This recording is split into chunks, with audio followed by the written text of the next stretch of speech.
श्री वाहिगुरु साहिब जी।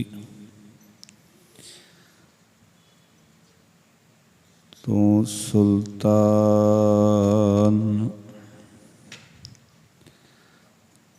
कहाँ हो मियाँ, तेरी कवन वडाई। जो तू देहे सो कहाँ स्वामी, मैं मूरख कहन न जाई। मैं मूरख की केतक बात है, कोट पराधी तरियारे। गुरु नानक जिन सुनिया पेखिया, से फिर गर्भास न परियारे। सतनाम श्री वाहिगुरु साहिब जी। बिलावल डंडा मुंदरा खिंता आधारी, प्रम कै भाए भवै भेख तहारी। आसन पवन दूर कर बबरे, छोड़ कपट नित हर भज बबरे। रहाउ जेह तू जाचै सोत्र भवन भोगी, कह कबीर के सो जग जोगी। जे तू जाचै सोत्र भवन भोगी, कह कबीर के सो जग जोगी। वाहिगुरु जी का खालसा, वाहिगुरु जी की फतेह। खंडां ब्रह्मंडां दे मालक, भगत वत्सल कृपा निधान, जगत गुरु धन धन श्री गुरु ग्रंथ साहब महाराज जी की पावन पाक हजूरी विच जुड़ बैठे सतसंगी जनों, सतगुरां ने असीम कृपा की कि कुछ समा उस प्रभु की याद दे विच जुड़ बैठन का सानू प्राप्त होया। आओ बाणी दे राही जो साडे मनुखा जीवन के फर्ज ने उन्होंने समझण का यतन करिए। लड़ीवार विचार दे विच बिलावल राग दे विच 8वां शबद भगत कबीर साहब जी का उच्चारण किया होया पावन अंक 856 के उत्ते शबद दर्ज है। जिस शबद के राही संबोधन करदियां जोगी नूं और सानू सारिਆਂ नूं उपदेश दिता है। क्योंकि जिहड़ी गुरबाणी है, गुरबाणी का उपदेश, गुरबाणी का ज्ञान प्राणी मात्र लई साझा है। खतरी ब्राह्मण सूद वैस उपदेश चौह वर्ना को साझा। आओ जो अमृत खजाने विचों अज दी विचार बख्शी है, इस विचार नाल जुड़न तो पहला मनोवृत्तियां एकाग्र करो। प्रेम सहित गुरमंत्र दी सांझ करो। आखो जी सतनाम ਸ੍ਰੀ ਵਾਹਿਗੁਰੂ। ਫਿਰ ਕਰੋ ਕਿਰਪਾ ਸਤਿਨਾਮ। ਸ੍ਰੀ ਵਾਹਿਗੁਰੂ।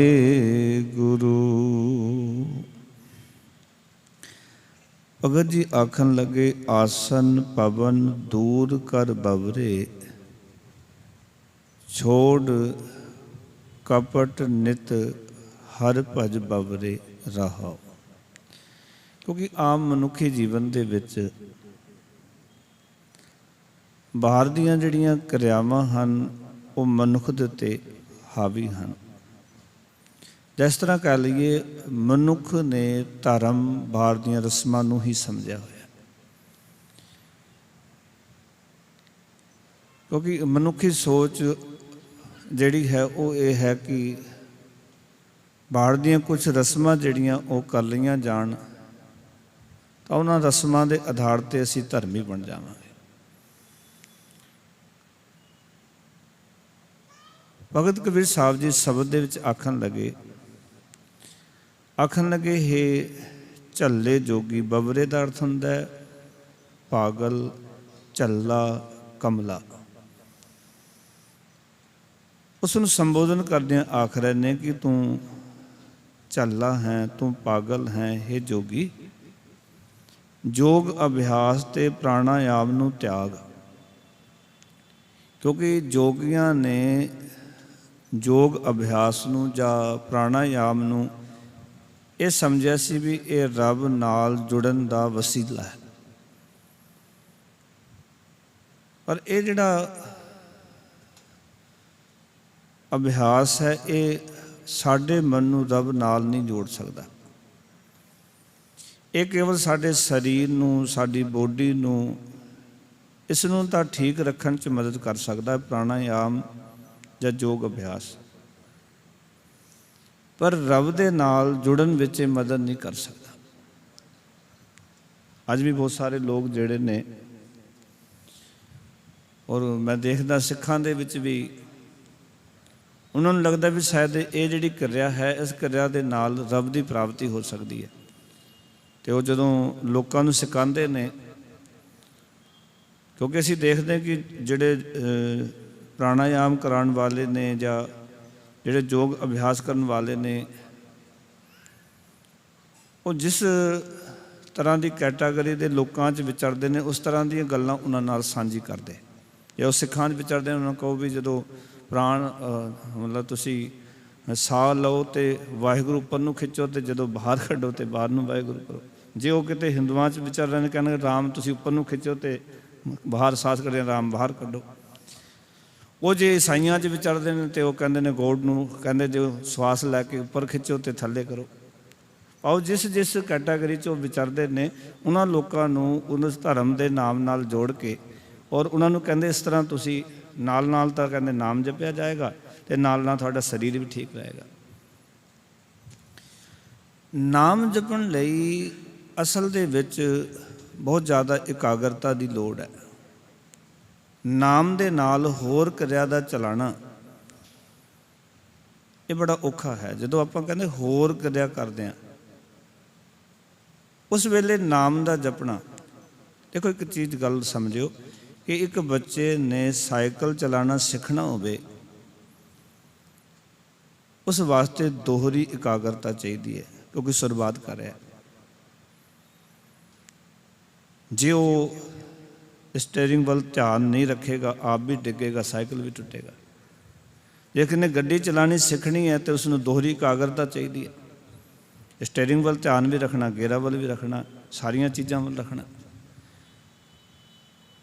ਇਸ ਤਰ੍ਹਾਂ ਹੀ ਜਦੋਂ ਭਗਤੀ ਦੇ ਮਾਰਗ 'ਤੇ ਤੁਰਨਾ, ਉਸ ਵਾਸਤੇ ਵੀ ਗੁਰੂ ਸਾਹਿਬ ਨੇ ਕਿਹਾ ਕਿ ਪ੍ਰਭੂ ਕੀ ਉਸਤਤ ਕਰੋ ਸੰਤ ਮੀਤ, ਸਾਵਧਾਨ ਇਕਾਗਰ ਚੀਤ। ਮੈਂ ਸਾਦੀਆਂ ਉਦਾਹਰਨਾਂ ਤਾਂ ਦੇ ਰਿਹਾ ਕਿ ਗੱਲ ਸਾਡੀ ਪਕੜ ਵਿੱਚ ਆ ਸਕੇ। ਹੁਣ ਜਦੋਂ ਕੋਈ ਮਨੁੱਖ ਭਗਤੀ ਵਿੱਚ ਲੀਨ ਹੋ ਗਿਆ, ਭਗਤੀ ਦੇ ਮਾਰਗ ਨੂੰ ਸਮਝ ਲਿਆ, ਇਹ ਬਿਲਕੁਲ ਇਸ ਤਰ੍ਹਾਂ ਹੀ ਹੈ ਜਿਵੇਂ ਕੋਈ ਸਾਈਕਲ ਚਲਾਉਣੀ ਸਿੱਖ ਚੁੱਕਿਆ, ਟ੍ਰੈਂਡ ਹੋ ਗਿਆ, ਉਹ ਹੁਣ ਨਾਲ ਦੇ ਬੱਚਿਆਂ ਨਾਲ ਵੀ ਗੱਲਾਂ ਕਰਦਾ ਅਤੇ ਸਾਈਕਲ ਚਲਾਈ ਜਾਂਦਾ। ਗੱਡੀ ਜਦੋਂ ਬੰਦਾ ਪੂਰਾ ਸਿੱਖ ਕੇ ਪਰਫੈਕਟ ਹੋ ਗਿਆ ਅਤੇ ਨਾਲਦਿਆਂ ਦੇ ਨਾਲ ਗੱਲਾਂ ਵੀ ਕਰਦਾ ਅਤੇ ਚਲਾਈ ਵੀ ਜਾਂਦਾ। क्योंकि हुण पूरा उहदा अभ्यास पग चुक्या, उहदा पूरा अभ्यास हो गया। इस तरह ही जदों भगतां ने गल कीती ना, मैनूं कई वारी सवाल करदे ने भी तुसीं कई वारी जिहड़ी गल करदे हो ते भगतां ने ते आख्या भी हाथ पाँव कर काम सब चीत निरंजन नाल, ये शुरुआत विच नहीं है चीज़। तुसीं कहो ना भी पहले दिन तो आपां इस तरह हाथ पाँव कर काम सब चीत निरंजन नाल, ये पहले दिन नहीं होण लग्या। ये दोनों नूं वखरा वखरा करके वेखना पैना। पर जदों तुहाडी अवस्था बन गई, जदों तुहाडा जीवन किरदार घड़िया गया, जिवें एक ड्राइवर पक्का हो गया, गड्डी दे नाल गल्लां कर रहा, गड्डी चल रही है, पता ही नहीं कित्थे गेयर, कित्थे ब्रग, कित्थे स्टेयरिंग, कित्थे कुछ, कोई परवाह नहीं। जिन्ना मर्जी ट्रैफिक होवे उन्होंने कोई टेंशन नहीं। पर जे कोई कच्चा होवे वो तो किते किते चिड़ी भी उड़े ना तां भी वो डर जांदा भी अगे पता नहीं की आ गया, क्यों? क्योंकि कच्चा है। इस तरह ही जीवन दे विच जिहड़ा भगती दा मार्ग है ना, जदों आपां शुरुआत करनी है तो शुरुआत विच दोहरी एकाग्रता चाहिए है। बंदा नाल कवे भी योग अभ्यास भी करे, प्राणायाम भी करे ते नाल रब नूं भी सिमरे, ते ये दोवें चीज़ां नहीं हो सकदियां, शुरुआत विच नहीं होणगीਆਂ। इस करके जदों भगती दे मार्ग ते कोई चल पैंदा और उस गल नूं समझ लैंदा है और उसदे जीवन दे विच परमात्मा दी सिफ़त सलाह वस जांदी है, फिर उसकी भगती हत्थां पैरां नाल काम करदियां भी है, समाज च विचरदियां भी है, होर काम धंधे करदियां भी उसकी भगती हर वेले चल रही है।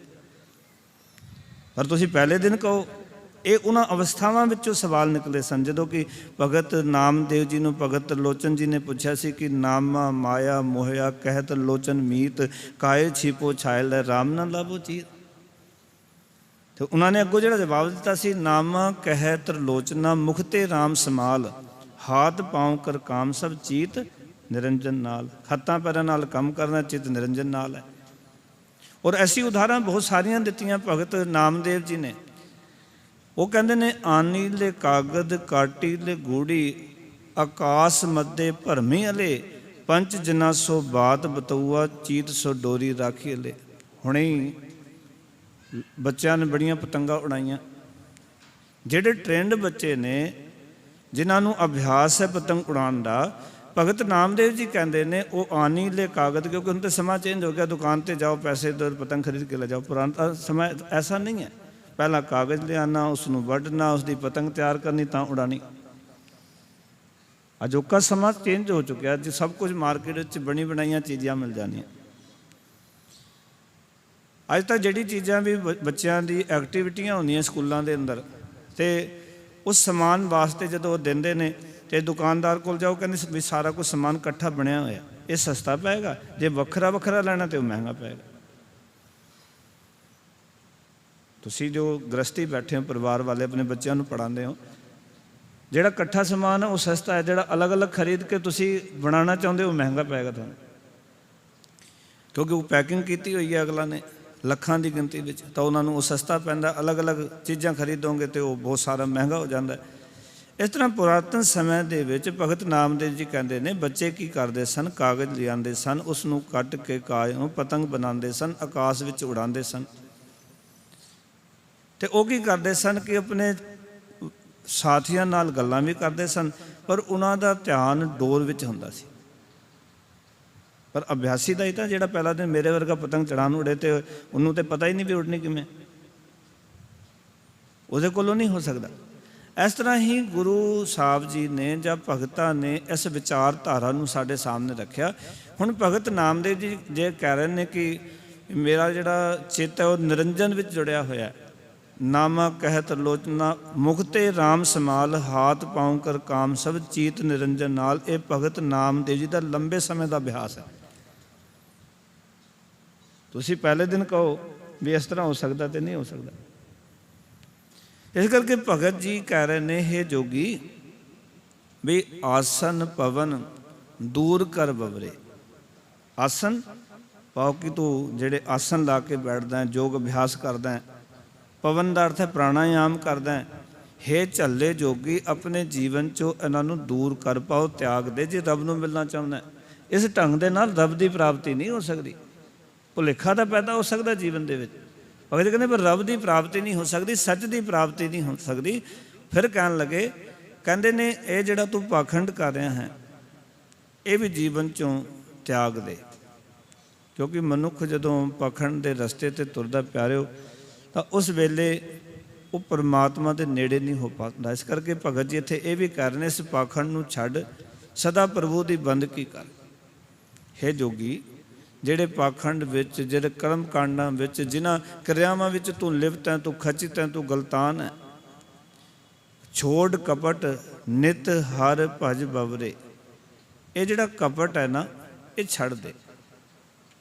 भगत कबीर साहब ने कपट क्यों कहा, छल क्यों कहा? भी इस कपट नूं, इस छल नूं, इस पाखंड नूं, इस परपंच नूं, इस ठगी नूं छड़ दे। क्योंकि ये जिहड़ी ठगी है ना, ये अपने नाल ही कीती जा रही है। मनुख बाहरों बाहरों धर्म की क्रिया करता रहिंदा है, धर्मी होने का उन्होंने भुलेखा पैदा होंदा रहिंदा भी मैं धर्मी बन गया, धर्म की क्रिया कर रहा हाँ, पर अंदर जो धर्म की सोझी नहीं आउंदी। क्योंकि धर्म सिखण का सबजैक्ट नहीं, धर्म जिहड़ा समान का सबजैक्ट है।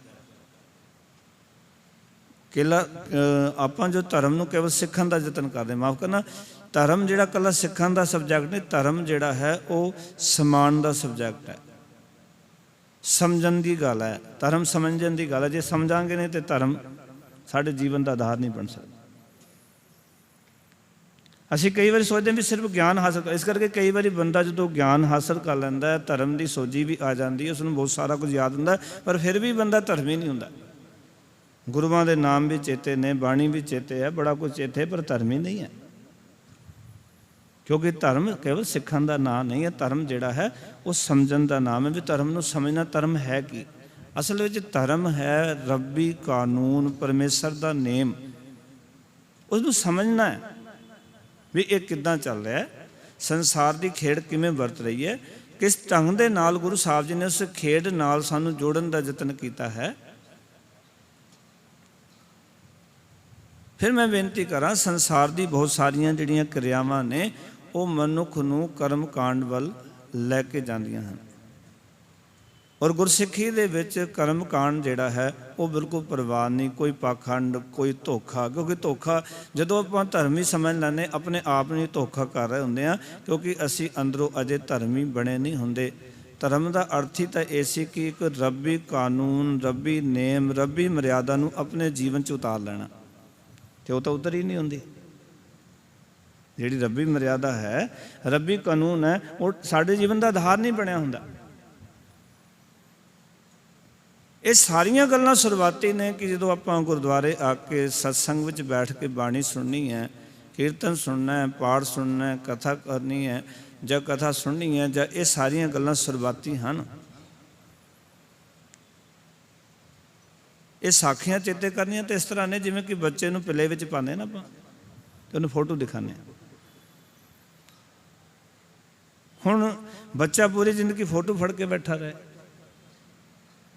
फोटो तो एक अखर दसदे भी ये ऐड़े तो अंब हुंदा है, ईडी तो इमली हुंदी है, पर वो पूरी जिंदगी इमली तक ही रहे, अगे ना बढ़े। असीं कहांगे भी बच्चे ने कोई तरक्की नहीं की, ये तो उत्थे ही खलोता है। 10 साल पहला भी उत्थे ही सी, अज भी उत्थे ही है। पर देखो ना तुसीं उस अखर नूं तो जिहड़ा दृश्य उन्होंने दिखाया गया सी, जो बच्चा छोटा सी प्ले च गया सी, वो दृश्य हुण उहदी अखां दे सामने तो पासे हो गया। हुण उसदे वास्ते कोई ईड़ी कवे तो इमली नहीं है। ईड़ी कहांगे तो इट भी उहदे वास्ते, ईड़ी दे नाल जितने बनने वाले अखर ने सारे उसदी अखां दे सामने ने, क्योंकि उसने उन्होंने जान लिया, समझ लिया। इस करके जीवन के अंदर भगत जी कहते छोड़ कपट नित हर भजरे। हे बवरे जोगी, बवरे का अर्थ है हे झल्ले जोगी, अपनी जिंदगी विचों एक कपट छड़ दे, ये पाखंड छड़ दे। किहड़ा पाखंड? प्राणायाम का पाखंड। किहड़ा पाखंड? आसन का पाखंड। जिहड़ा तू योग अभ्यास का पाखंड कर रहा, भी चौकड़ी ला के बह जाना, अखां बंद कर लैन, लोग कहते बड़ा धर्मी है, लोगों की नज़र में तू धर्मी है, पर यह तू केवल पाखंड कर रहा है, ये पाखंड छड़ दे। उसदे बदले की कर? भगत जी कहन लगे नित हर भज बवरे, हे झल्ले जोगी, निता प्रति सकाल पुरख वाहिगुरू की बंदगी की कर, परमेश्वर की सिफ सलाह कर। ये जिहड़ा पाखंड तू कर रहा ना, ਯੋਗ ਅਭਿਆਸ ਦਾ ਵੀ ਬਿਲਕੁਲ ਐਨ ਬੈਠਾ ਹੋਇਆ ਤੇ ਅੱਖਾਂ ਬੰਦ ਕੀਤੀਆਂ ਹੋਈਆਂ ਨੇ ਜਾਂ ਪ੍ਰਾਣਾਯਾਮ ਕਰ ਰਿਹਾ, ਇਹ ਕੇਵਲ ਪਾਖੰਡ ਹੈ। ਆਪਣੇ ਨਾਲ ਧੋਖਾ ਕਰ ਰਿਹਾ ਤੂੰ, ਲੋਕਾਂ ਨੂੰ ਵੀ ਧੋਖਾ ਦੇ ਰਿਹਾ। ਲੋਕ ਵੀ ਸਮਝਦੇ ਵੀ ਬੜਾ ਧਰਮੀ ਹੈ, ਦੇਖੋ ਕਿੰਨਾ ਚੌਕੜੀ ਲਾ ਕੇ ਬੈਠਾ। ਤਾਂ ਹੀ ਤਾਂ ਗੁਰੂ ਸਾਹਿਬ ਜੀ ਨੇ ਆਖਿਆ ਸੀ ਉਹਨਾਂ ਲੋਕਾਂ ਨੂੰ ਜਿਹੜੇ ਕਿ ਇਸ ਤਰ੍ਹਾਂ ਬੈਠੇ ਸਨ, ਜਿਵੇਂ ਹੁਣ ਕਲਯੁਗੀ ਪਾਂਡੇ ਕੋਲ ਗੁਰੂ ਨਾਨਕ ਪਾਤਸ਼ਾਹ ਗਏ, ਉਸਨੇ ਵੀ ਚੌਕੜੀ ਲਾਈ ਸੀ, ਅੱਖਾਂ ਬੰਦ ਕੀਤੀਆਂ ਹੋਈਆਂ ਸਨ ਤੇ ਬੈਠਾ ਹੋਇਆ ਸੀ ਤੇ ਲੋਕਾਂ ਨੂੰ ਕਹਿ ਰਿਹਾ ਸੀ ਮੈਨੂੰ ਤ੍ਰਿਲੋਕੀ ਦੇ ਦਰਸ਼ਨ ਹੋ ਰਹੇ ਨੇ। ਗੁਰੂ ਨਾਨਕ ਪਾਤਸ਼ਾਹ ਜੀ ਵੀ ਉਹਦੀ ਸੰਗਤ ਵਿੱਚ ਜਾ ਕੇ ਬੈਠ ਗਏ ਔਰ ਪਹਿਲਾਂ 1-2 ਘੰਟਾ ਉਸਨੂੰ ਵਾਚ ਕੀਤਾ।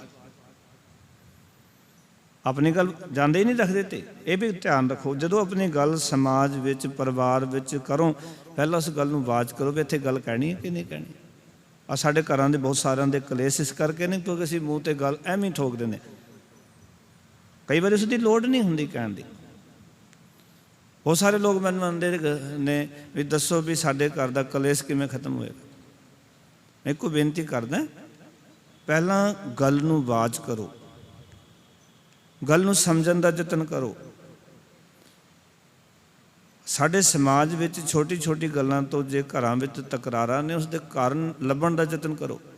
ਮੰਨ ਲਓ ਕਿ ਇੱਕ ਪਤਨੀ ਉਹ ਘਰ ਰਹਿੰਦੀ ਹੈ, ਪਤੀ ਬਾਹਰ ਕੰਮ 'ਤੇ ਜਾਂਦਾ ਹੈ ਅਤੇ ਉੱਥੇ 100 ਕਾਰਨ ਹੋ ਸਕਦੇ ਨੇ ਕਿ ਉਸ ਦੇ ਨਾਲ ਕਿਸੇ ਦੀ ਲੜਾਈ ਹੋ ਗਈ ਹੋਵੇ, ਕੋਈ ਤੱਤਾ ਬੋਲਿਆ ਹੋਵੇ, ਕਿਸੇ ਨੇ ਉਹਦਾ ਦਿਮਾਗ ਖਰਾਬ ਕਰ ਦਿੱਤਾ ਹੋਵੇ, ਉਹ ਆਇਆ ਘਰ ਦੇ ਵਿੱਚ ਅਤੇ ਤੁਸੀਂ ਹੋਰ ਕੁਛ ਐਸੀ ਗੱਲ ਕਰ ਦਿੱਤੀ, ਘਰ ਵਿੱਚ ਲੜਾਈ ਹੋਣੀ ਹੈ।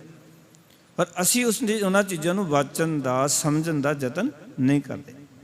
ਪਤਨੀ ਬਾਹਰ ਗਈ ਹੈ ਕੰਮ ਕਰਨ ਵਾਸਤੇ, ਪਤੀ ਘਰ ਵਿੱਚ ਹੈ ਅਤੇ ਜੇ ਉਹ ਕੋਈ ਉਹਨੂੰ ਵੀ ਵਾਚਣਾ ਚਾਹੀਦਾ ਵੀ ਉਹ ਆਈਏ, ਪਤਾ ਨਹੀਂ ਮਨ ਤਪਿਆ ਹੋ ਸਕਦਾ, ਕਿਸੇ ਨਾਲ ਕੋਈ ਗੱਲਬਾਤ ਹੋ ਸਕਦੀ ਹੈ। ਪਰ ਅਸੀਂ ਕੀ ਕਰਦੇ, ਇਹਨਾਂ ਚੀਜ਼ਾਂ ਨੂੰ ਵਾਚਦੇ ਨਹੀਂ ਹਾਂ। ਘਰਾਂ ਦੇ ਅੰਦਰ, ਆਪਣੇ ਸਮਾਜ ਦੇ ਅੰਦਰ, ਪਰਿਵਾਰਾਂ ਵਿੱਚ, ਰਿਸ਼ਤੇਦਾਰਾਂ ਵਿੱਚ ਵਿਚਰਦੇ ਹੋਏ ਆਪਾਂ ਜੋ ਗੱਲ ਕਹਿਣੀ ਹੈ ਸਾਡੀ ਮਰਜ਼ੀ ਅਸੀਂ ਕਹਿ ਦਿੰਦੇ ਹਾਂ ਜੀ। ਨਹੀਂ, ਤੁਹਾਡੀ ਗੱਲ ਦਾ ਅਸਰ ਤਾਂ ਹੋਏਗਾ ਜੇ ਉਹਨੂੰ ਸੋਚ ਸਮਝ ਕੇ ਵਾਚ ਕੇ ਗੱਲ ਕਰੋਗੇ। ਹੁਣ ਗੁਰੂ ਨਾਨਕ ਪਾਤਸ਼ਾਹ 2 ਘੰਟੇ ਉਹਨੂੰ ਵਾਚਦੇ ਨੇ, ਕਲਯੁਗੀ ਪੰਡਤ ਜਾਂਦੇ ਹੀ ਨਹੀਂ ਕਹਿ ਦਿੰਦੇ। ਉਹਦੇ ਕਰਮ ਕਾਂਡ ਨੂੰ ਵੇਖਦੇ, ਉਹਦੇ ਪਾਖੰਡ ਨੂੰ ਵੇਖਦੇ ਵੀ ਅੱਖਾਂ ਬੰਦ ਕੀਤੀਆਂ ਹੋਈਆਂ, ਅੱਗੇ ਗੜਵੀ ਰੱਖੀ ਹੋਈ ਹੈ, ਬੜੀ ਜਨਤਾ ਉਹਦੇ ਕੋਲ ਆ ਰਹੀ ਹੈ, ਗੜਵੀ ਵਿੱਚ ਸਿੱਕੇ ਪਾ ਰਹੀ ਹੈ, ਪੈਸੇ ਪਾ ਰਹੀ ਹੈ, ਆਵਾਜ਼ ਆ ਰਹੀ ਹੈ ਔਰ ਉਹ ਬੜਾ ਖੁਸ਼ ਹੋ ਰਿਹਾ ਅਤੇ ਨਾਲ ਕਹੀ ਜਾ ਰਿਹਾ ਛੇਤੀ ਛੇਤੀ ਦਰਸ਼ਨ ਕਰ ਲਓ, ਤੁਹਾਡੀਆਂ ਸਾਰੀਆਂ ਮਨੋਕਾਮਨਾਵਾਂ ਪੂਰੀਆਂ ਹੋਣਗੀਆਂ, ਮੈਨੂੰ ਅੱਜ ਤ੍ਰਿਲੋਕੀ ਦੇ ਦਰਸ਼ਨ ਹੋ ਰਹੇ ਨੇ। ਹੁਣ ਗੁਰੂ ਨਾਨਕ ਪਾਤਸ਼ਾਹ ਨੇ ਚੰਗੀ ਤਰ੍ਹਾਂ ਵਾਚ ਕੀਤੀ ਗੱਲ। ਗੁਰੂ ਨਾਨਕ ਪਾਤਸ਼ਾਹ ਨੇ ਕਿਹਾ ਭਾਈ ਮਰਦਾਨਾ ਇੱਕ ਕੰਮ ਕਰ, ਜਿਹੜੀ ਪੈਸਾਂ ਵਾਲੀ ਗੜਵੀ ਹੈ ਨਾ, ਇਸ ਦੇ ਪਿੱਛੇ ਜਾ ਕੇ ਰੱਖ ਦੇ, ਬੈਕ ਸਾਈਡ, ਜਿਹਦੇ ਵਿੱਚ ਇਸ ਨੂੰ ਆਵਾਜ਼ ਆ ਰਹੀ ਹੈ ਪੈਸੇ ਪੈਣ ਦੀ। ਇਹ ਅੱਖਾਂ ਖੋਲ ਕੇ ਨਹੀਂ ਵੇਖ ਰਿਹਾ, ਇਹ ਪੈਸਾ ਤੋਂ ਸਮਝਦਾ ਵੀ ਬੜੀ ਦੁਨੀਆ ਮੱਥਾ ਟੇਕਣ ਆ ਰਹੀ ਮੈਨੂੰ। ਗੁਰੂ ਸਾਹਿਬ ਜੀ ਨੇ ਬੈਕ ਸਾਈਡ 'ਤੇ ਰੱਖ ਦਿੱਤੀ ਗੜਵੀ। ਹੁਣ ਜਦੋਂ 1 ਮਿੰਟ 2 ਮਿੰਟ 10 ਮਿੰਟ ਪੈਸਿਆਂ ਦੀ ਆਵਾਜ਼ ਆਉਣੀ ਬੰਦ ਹੋ ਗਈ ਅਤੇ ਅੱਖਾਂ ਖੁੱਲੀਆਂ, ਸਾਹਮਣੇ ਬੜੇ ਉਹਦੇ ਚੇਲੇ ਬੈਠੇ ਹੋਏ ਸਨ। ਉਹਨਾਂ ਨੇ ਪੁੱਛਿਆ ਵੀ ਮੇਰੀ ਗੜਵੀ ਕਿੱਥੇ ਹੈ? ਬਾਬਾ ਜੀ ਨੇ ਸਭ ਨੂੰ ਇਸ਼ਾਰਾ ਕਰ ਦਿੱਤਾ ਵੀ ਦੱਸਣਾ ਨਹੀਂ ਕਿਸੇ ਨੂੰ। ਅਤੇ ਉਹ ਸਾਰੇ ਚੁੱਪ ਨੇ। ਹੁਣ ਨਵਾਂ ਬੰਦਾ ਬੈਠਾ ਸੰਗਤ ਦੇ ਅੰਦਰ, ਭਾਈ ਮਰਦਾਨਾ ਜੀ ਬੈਠੇ ਨੇ, ਗੁਰੂ ਨਾਨਕ ਪਾਤਸ਼ਾਹ ਬੈਠੇ, ਨਵੇਂ ਬੰਦੇ ਆਏ ਨੇ। ਉਹ ਚਾਰੋਂ ਲਫ਼ ਦੇਖਦਾ, ਗੱਲਾਂ ਕਰਦਾ ਵੀ ਕਿਸੇ ਨੇ ਮੇਰੀ ਗੜਵੀ ਵੇਖੀ। ਬਾਕੀ ਤਾਂ ਨਹੀਂ ਬੋਲੇ। ਗੁਰੂ ਨਾਨਕ ਪਾਤਸ਼ਾਹ ਹੱਸ ਕੇ ਕਹਿੰਦੇ ਕਲਯੁਗੀ ਪਾਂਡੇ ਨੂੰ, ਪੰਡਤ ਜੀ ਗੜਵੀ ਤਾਂ 3 ਲੋਕਾਂ 'ਚ ਹੀ ਹੋਣੀ ਹੈ ਨਾ, ਉਹ ਕਿੱਥੇ ਚਲੀ ਗਈ? ਤੁਸੀਂ ਹੁਣੀ ਕਹਿੰਦੇ ਸੀ ਵੀ 3 ਲੋਕਾਂ ਦੇ ਮੈਨੂੰ ਦਰਸ਼ਨ ਹੋ ਰਹੇ ਨੇ ਔਰ ਜੋ ਹੈ ਮੈਨੂੰ 3 ਲੋਕਾਂ ਦਾ ਪਤਾ, ਤੁਸੀਂ ਮੱਥਾ ਟੇਕੋਗੇ ਤੁਹਾਡੀਆਂ ਸਾਰੀਆਂ ਮਨੋਕਾਮਨਾਵਾਂ ਪੂਰੀਆਂ ਹੋਣਗੀਆਂ, ਭਾਵਨਾਵਾਂ ਪੂਰੀਆਂ ਹੋਣਗੀਆਂ। ਪਿਆਰ ਵਾਲਿਓ, ਗੁਰੂ ਨਾਨਕ ਪਾਤਸ਼ਾਹ ਕਹਿੰਦੇ 3 ਲੋਕਾਂ ਵਿੱਚ ਹੀ ਗੜਵੀ ਹੈ, ਤੂੰ ਦੇਖ ਲੈ ਆਪੇ ਕਿੱਥੇ। ਇਹਨਾਂ ਨੂੰ ਕਿਉਂ ਪੁੱਛਦਾ? ਇਹ ਤਾਂ ਕੋਈ ਘਰੋਂ ਦੁਖੀ ਹੈ, ਕਿਤੇ ਘਰਵਾਲੀ ਨਾਲ ਨਹੀਂ ਬਣਦੀ, ਕਿਸੇ ਬੱਚਾ ਦੇ ਕਰਕੇ ਦੁਖੀ ਹੈ, ਕੋਈ ਧੀ ਕਰਕੇ ਦੁਖੀ ਹੈ, ਅਤੇ ਸਾਰੇ ਲੋਕ ਦੁਖੀ ਨੇ, ਆਪਣੇ ਦੁੱਖ ਨੂੰ ਲੈ ਕੇ ਤੇਰੇ ਕੋਲ ਪਹੁੰਚੇ ਹਨ। ਇਹ ਸਾਰੇ ਦੁਖੀ ਨੇ, ਆਪੋ ਆਪਣੇ ਦੁੱਖ ਨੂੰ ਲੈ ਕੇ ਤੇਰੇ ਕੋਲ ਪਹੁੰਚੇ ਹਨ। ਜਦੋਂ ਇਹ ਗੱਲ ਆਖੀ, ਇਹ ਸਮਝ ਗਿਆ ਵੀ ਇਹ ਬੰਦਾ ਜਿਨ੍ਹਾਂ ਨੂੰ ਮੈਂ ਮੂਰਖ ਬਣਾ ਰਿਹਾ ਉਸ ਤਰ੍ਹਾਂ ਦਾ ਨਹੀਂ ਹੈ, ਅਤੇ ਕੋਈ ਚੇਂਜ ਹੈ। ਉਹ ਵੀ ਸਮਝ ਗਿਆ ਵੀ ਇਹ ਤਾਂ ਆਮ ਬੰਦਾ ਨਹੀਂ, ਇਹ ਆਮ ਬੰਦਿਆਂ ਦੇ ਤਾਂ ਵਚਨ ਹੀ ਨਹੀਂ ਹੋ ਸਕਦੇ ਨਾ, ਵੀ ਤੇਰੀ ਜਿਹੜੀ ਗੜਵੀ 3 ਲੋਕਾਂ ਵਿੱਚ ਹੀ, ਤ੍ਰਿਲੋਕੀ ਦੇ ਤੈਨੂੰ ਦਰਸ਼ਨ ਹੋ ਰਹੇ ਨੇ, ਆਪੇ ਲੱਭ ਲੈ ਕਿੱਥੇ ਹੈ। ਜੇ ਸਾਰਿਆਂ ਨੂੰ ਤੂੰ ਤ੍ਰਿਲੋਕੀ ਦੇ ਦਰਸ਼ਨ ਕਰਾ ਸਕਦਾ ਤੇ ਆਪਣੀ ਗੜਵੀ ਦੇ ਵੀ ਦਰਸ਼ਨ ਕਰ ਲੈ। ਹੁਣ ਜਦੋਂ ਇਹ ਵਿਚਾਰਾਂ ਹੋਈਆਂ ਤੇ ਗੁਰੂ ਨਾਨਕ ਪਾਤਸ਼ਾਹ ਨੇ ਖੜੇ ਹੋ ਕੇ ਫਿਰ ਕਿਹਾ ਸੀ, ਕਲਯੁਗੀ ਪਾਂਡੇ, ਇਹ ਲੋਕ ਘਰੋਂ ਦੁਖੀ ਹੋ ਕੇ ਤੇਰੇ ਕੋਲ ਆਏ ਨੇ ਔਰ ਆਪਣੇ ਦੁੱਖ ਦਾ ਹੱਲ ਲੱਭਣ ਵਾਸਤੇ ਆਏ ਨੇ, ਵੀ ਸਾਡਾ ਦੁੱਖ ਜਿਹੜਾ ਉਹ ਦੂਰ ਹੋ ਸਕੇ। ਪਰ ਕੀ ਜਿਸ ਤਰ੍ਹਾਂ ਤੂੰ ਕਰ ਰਿਹਾ ਇਸ ਤਰ੍ਹਾਂ ਇਹਨਾਂ ਦਾ ਦੁੱਖ ਦੂਰ ਹੋ ਸਕਦਾ? ਫਿਰ ਉੱਥੇ ਗੁਰੂ ਨਾਨਕ ਪਾਤਸ਼ਾਹ ਨੇ ਜਦੋਂ ਇਹ ਸਾਰੀਆਂ ਗੱਲਾਂ ਬਾਤਾਂ ਹੋ ਗਈਆਂ ਫਿਰ ਸ਼ਬਦ ਉਚਾਰਨ ਕੀਤਾ। ਮਹਾਰਾਜ ਕਹਿੰਦੇ, ਕਾਲ ਨਾਹੀ ਜੋਗ ਨਾਹੀ ਨਾਹੀ ਸਦਕਾ ਢੱਬ, ਥਾਨਿਸ਼ਟ ਜਗ ਭਰਿਸ਼ਟ ਹੋਏ ਡੂਬਤਾ ਇਵ ਜਗ। ਇਹ ਪੂਜਨਯੋਗ ਥਾਨ ਸੀ ਜਿੱਥੇ ਲੋਕ ਆ ਕੇ ਨਮਸਕਾਰ ਕਰ ਰਹੇ ਸਨ। ਤੇਰੇ ਵਰਗੇ ਲੋਕਾਂ ਕਰਕੇ ਜਿਹੜੇ ਪੂਜਨਯੋਗ ਸਥਾਨ ਨੇ ਉਹ ਭ੍ਰਿਸ਼ਟ ਹੋ ਚੁੱਕੇ ਨੇ, ਉਹ ਪਾਪਾਂ ਦਾ ਅੱਡਾ ਬਣ ਚੁੱਕੇ। ਕੱਲ ਮੈਂ ਰਾਮ ਨਾਮ ਸਾਰ, ਕਲਯੁਗ ਦੇ ਵਿੱਚ ਪਰਮਾਤਮਾ ਦੇ ਨਾਮ ਨੂੰ ਸੰਭਾਲ। ਤਾਂ ਤੂੰ ਕੀ ਕਰ ਰਿਹਾ? ਅੱਖੀ ਤਾਂ ਮਿਟੇ ਨਾਗ ਪਕੜੈ ਠੱਗਣ ਕੋ ਸੰਸਾਰ। ਅੱਖਾਂ ਬੰਦ ਕਰਦਾ, ਨੱਕ ਫੜੀ ਹੋਈ ਹੈ ਤੇ ਠੱਗਣ ਨੂੰ, ਸੰਸਾਰ ਨੂੰ ਠੱਗਣ ਵਾਸਤੇ ਸਾਰੀ ਕਿਰਿਆ ਕਰ ਰਿਹਾ। ਇਹ ਕਿਰਿਆ ਦੇ ਨਾਲ ਇਹਨਾਂ ਦਾ ਕੋਈ ਹੱਲ ਨਹੀਂ ਹੋਣ ਵਾਲਾ। ਜਿਹੜੇ ਲੋਕ ਤੇਰੇ ਕੋਲ ਆਏ ਨੇ ਇਹ ਸਾਰੇ ਘਰੋਂ ਦੁਖੀ ਹੋ ਕੇ ਤੇਰੇ ਕੋਲ ਆਏ ਨੇ।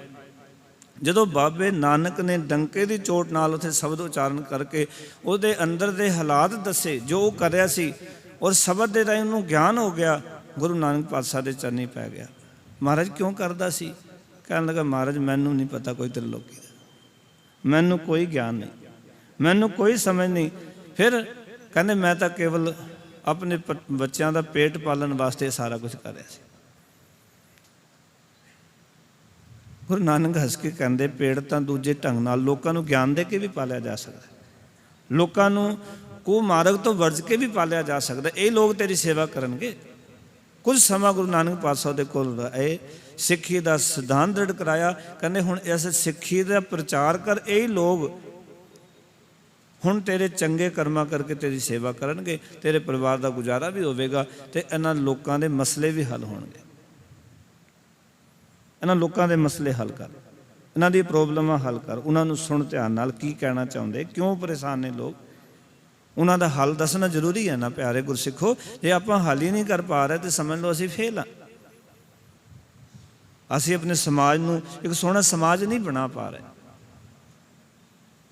ਕਿਉਂਕਿ ਦੇਖੋ, ਧਰਮ ਪਾਖੰਡ ਦਾ ਨਾਮ ਨਹੀਂ ਹੈ, ਧਰਮ ਕਰਮ ਕਾਂਡ ਦਾ ਨਾਮ ਨਹੀਂ ਹੈ। ਧਰਮ ਤਾਂ ਜੀਵਨ ਵਿੱਚ ਉਹ ਗੱਲਾਂ ਧਾਰਨ ਕਰਨ ਦਾ ਨਾਮ ਹੈ ਜਿਨ੍ਹਾਂ ਦੇ ਨਾਲ ਸਾਨੂੰ ਆਤਮਿਕ ਸੁੱਖ ਦੀ ਪ੍ਰਾਪਤੀ ਹੋਣੀ ਹੈ। ਜੇ ਉਹ ਗੱਲਾਂ ਅਸੀਂ ਧਾਰਨ ਨਹੀਂ ਕੀਤੀਆਂ ਤਾਂ ਅਸੀਂ ਪੂਰੀ ਜ਼ਿੰਦਗੀ ਇਹ ਭੁਲੇਖੇ ਵਿੱਚ ਵੀ ਮੈਂ ਇਹ ਕਿਰਿਆ ਕਰਦਾ, ਮੈਂ ਇਹ ਕਿਰਿਆ ਕਰਦਾ, ਮੈਂ ਧਰਮੀ ਹਾਂ। ਧਰਮੀ ਹੋਣ ਦਾ ਭੁਲੇਖਾ ਪੈ ਸਕਦਾ ਹੈ, ਪਰ ਧਰਮੀ ਉਹ ਹੈ ਜਿਸ ਨੇ ਜੀਵਨ ਦੇ ਵਿੱਚੋਂ ਮੇਰ ਤੇਰ ਨੂੰ ਤਿਆਗ ਦਿੱਤਾ ਹੈ, ਕਰਮ ਕਾਂਡ ਤੇ ਪਾਖੰਡ ਨੂੰ ਛੱਡ ਦਿੱਤਾ ਹੈ। ਗੁਰਮਤਿ ਦੇ ਅੰਦਰ ਕੋਈ ਵੀ ਪਾਖੰਡੀ ਕਿਰਿਆ ਜਿਹੜੀ ਹੈ ਉਹ ਪ੍ਰਵਾਨ ਨਹੀਂ। ਕਹਿਣ ਲੱਗੇ ਗੁਰੂ ਸਾਹਿਬ ਜੀ, ਕਹਿੰਦੇ ਨੇ, ਛੋੜ ਪਾਖੰਡ ਨਿਤ ਹਰ ਭਜ ਬਵਰੇ ਹੈ ਚੱਲੇ ਜੋਗੀ, ਨਿਤਾ ਪ੍ਰਤੀ ਅਕਾਲ ਪੁਰਖ ਵਾਹਿਗੁਰੂ ਦੀ ਬੰਦਗੀ ਕਰ। ਉਸ ਦੀ ਬੰਦਗੀ ਨਾਲ ਕੀ ਹੋਏਗਾ? ਜਦੋਂ ਬਾਣੀ ਕਹਿੰਦੀ ਹੈ ਬੰਦੇ ਬੰਦਗੀ ਇਖਤਿਆਰ, ਉਸ ਦੀ ਬੰਦਗੀ ਨੂੰ ਕਬੂਲ ਕਰ। ਸਾਹਿਬ ਰੋਸ ਧਰੋਂ ਕੇ ਪਿਆਰ, ਪਰਮਾਤਮਾ ਤੇਰੇ ਨਾਲ ਭਾਵੇਂ ਰੋਸ ਕਰੇ, ਗੁੱਸਾ ਕਰੇ, ਭਾਵੇਂ ਤੈਨੂੰ ਪਿਆਰ ਕਰੇ, ਪਰ ਤੂੰ ਬੰਦਗੀ ਨੂੰ ਕਬੂਲ ਕਰ ਲੈ। ਬੰਦਗੀ ਨੂੰ ਕਬੂਲ ਕਿਵੇਂ ਕਰੀਏ? ਕਹਿੰਦੇ ਫੁਰਮਾਨ ਤੇਰਾ ਸਿਰੇ ਉੱਪਰ, ਤੇਰਾ ਜਿਹੜਾ ਹੁਕਮ ਹੈ ਉਹ ਮੇਰੇ ਸਿਰ ਮੱਥੇ ਤੇ ਹੈ। ਫਿਰ ਨਾ ਕਰਤ ਵਿਚਾਰ, ਬੱਚੇ ਤੇਰਾ ਹੁਕਮ ਹੀ ਚੱਲਣਾ ਸਾਰੇ ਸੰਸਾਰ ਵਿੱਚ, ਫਿਰ ਮੈਂ ਕੀ ਵਿਚਾਰ ਕਰਾਂ? ਫੁਰਮਾਨ ਤੇਰਾ ਸਿਰੇ ਉੱਪਰ, ਫਿਰ ਨਾ ਕਰਤ ਵਿਚਾਰ। ਤੂੰ ਹੀ ਦਰਿਆ ਤੂੰ ਹੀ ਕਰਿਆ, ਤੁਝ ਹੈ ਤੇ ਨਿਸਤਾਰ। ਤੂੰ ਹੀ ਦਰਿਆ ਹੈ, ਤੂੰ ਹੀ ਮੱਲਾ ਹੈ, ਔਰ ਤੂੰ ਹੀ ਮੇਰਾ ਨਿਸਤਾਰਾ ਕਰਨ ਵਾਲਾ ਹੈ। ਇਸ ਸੰਸਾਰ ਸਮੁੰਦਰ ਤੋਂ ਪਾਰ ਕਰਨ ਵਾਲਾ, ਨਾ ਚਿੰਤਾਵਾਂ ਝੋਰਿਆਂ ਤੋਂ ਦੂਰ ਕਰਨ ਵਾਲਾ ਕੇਵਲ ਤੂੰ ਹੈ। ਤੇ ਰਾਹੋ ਦੇ ਬੰਦ ਵਿੱਚ ਕਰਨ ਤੋਂ ਬੰਦਗੀ ਤਾਂ ਕਬੂਲ ਕਰ। ਜਿਹੜਾ ਬੰਦਗੀ ਕਬੂਲ ਕਰਦਾ ਉਹ ਇਸ ਗੱਲ ਨੂੰ ਸਮਝਦਾ, ਮਹਾਰਾਜ ਸਭ ਕੁਝ ਤੂੰ ਹੀ ਹੈ। ਤੂੰ ਦਰਿਆਓ ਸਭ ਤੁਝ ਹੀ ਮਾਹੇ, ਤੁਝ ਬਿਨ ਦੂਜਾ ਕੋਈ ਨਾਹੀ। ਜੀ ਜੰਤ ਸਭ ਤੇਰਾ ਖੇਲ, ਵਿਜੋਗ ਮਿਲ ਵਿਛੜਿਆ ਸੰਜੋਗੀ ਮੇਲ। ਜਿਸਨੂੰ ਤੂੰ ਜਾਣਨਾ ਹੈ ਸੋਈ ਜਨ ਜਾਣੈ, ਹਰ ਗੁਣ ਸਦ ਹੀ ਆਖ ਬਖਾਣੈ। ਜਿਨ ਹਰ ਸੇਵਿਆ, ਕੀ ਮਿਲਿਆ ਜੀ ਅੱਗੇ? ਤਿਨ ਸੁਖ ਪਾਇਆ। ਢੰਗ ਹੀ ਹੈ, ਸੇਵਨ ਤੋਂ ਬਿਨਾਂ ਸੁਖ ਨਹੀਂ ਹੈ। ਪਰਮਾਤਮਾ ਦੀ ਬੰਦਗੀ ਤੋਂ ਬਿਨਾਂ ਸੁਖ ਲੱਭਦਾ ਫਿਰਦਾ ਸਿੱਖਾ, ਨਹੀਂ ਸੁਖ ਪ੍ਰਾਪਤ ਹੋਣਾ।